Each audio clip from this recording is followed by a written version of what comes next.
Yun, what's up mga kajeros? Ayan, bale, andito tayo ngayon sa ating taniman ng mga gulay. Sari-sari tong gulay na tinanim ko dito. Makikita nyo mga kajeros. Meron siyang ampalaya, may patula, may okra, may kalabasa. Meron pang talong na hindi ko na itatanim. Napakasimple lang ang taniman ko dito, maliit lang kasi hindi pa makatanim sa ibang tanimanan kasi ang baka kasi mga kajeros hindi pa na talian, hindi pa pwedeng itali siya, maliit pa, kaya kuan na siya ang baka. Kung tawag sa Bisaya, nakabuhi lang. Kinuhaan ba? Kabuhi lang. Kaya hindi pwede kang magtanim sa ibang taniman kasi doon siya magpunta. Pag nagtanim ka, masisira lang. Mamamatay mga tanim mo. Kaya hindi mo na nanim. Itong tinaniman ko, bali meron tong kural. Bakod ba? Para di kuha ng baka. Ayan, papakita ko sa inyo mga kajeros. Bale ito, linagyan ko ng ganyan para ang baka na anak di makadaan dyan. Papakita ko sa inyo mga kajeros ang aking simpleng garden. Ayan mga ito, ampalaya to, ampalaya. Wala pa naman yan isang buwan.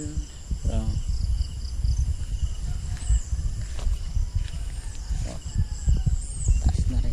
Ayan,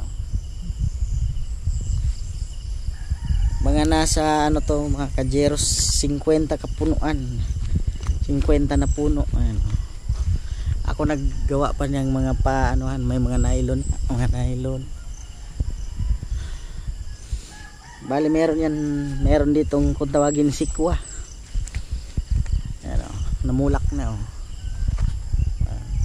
yan ang sikwa hanggang doon. Sikwa, patula. Ito naman kalabasa tanim ko hanggang doon yan, may mga kalabasa. Ayan. Ito yung talong na itatanim ko, kaya lang ang iba namatay. Ayan, naanuhan ko siguro to yung may sabon ba na tubig, nailagay ko dito. Ito yung okra ko, yung doon bagong abunuhan, hindi ko pa nga tapos mga kajeros tanggalan ng mga damo. Ang iba may mga damo pa yan, kumbaga gunahin sa Bisaya. Ito na tanggalan ko na ng damo, kaya tapos naabunuhan ko na lumaki na ang okra. Nakakuha na nga ako dyan na ginulay kahapon. Ayan. Bale ito mga maliliit pa dyan pero bagong abunuhan yan. Ito konti na lang naman nahawanin ko para para matapos na.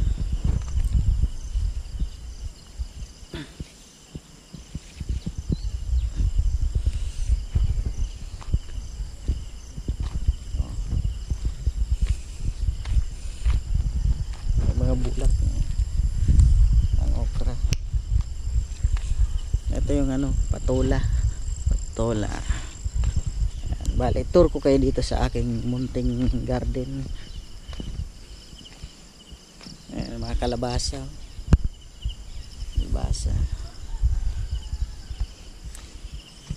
Meron pa nga dyan mga tinanim kong kalabasa, di pa na tumutubo.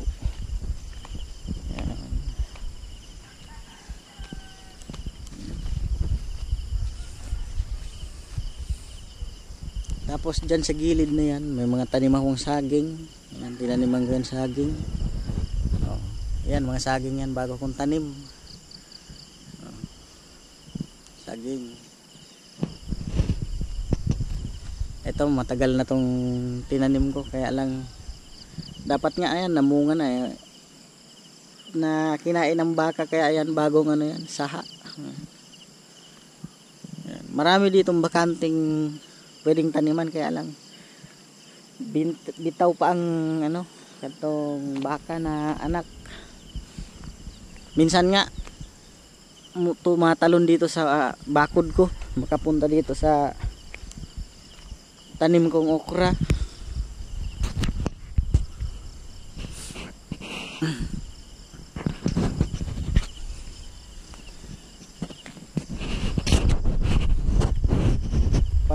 Pag mga 6 months na, 6 months, 7 months ang anak sa baka, pwede nang hiktan, talian, para hindi na makapunta sa mga tanim, kasi kawawa ang tanim.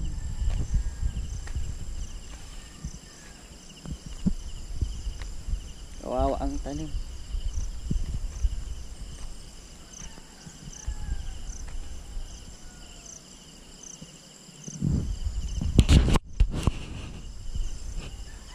So bali senior ko lang sa inyo guys itong munting garden ko. Ayan, kasimple lang. Maraming salamat sa panonood mga kajeros. Ayan, huwag niyong kakalimutan i-like, i-share ang aking video at syempre i-subscribe na rin. Maraming salamat.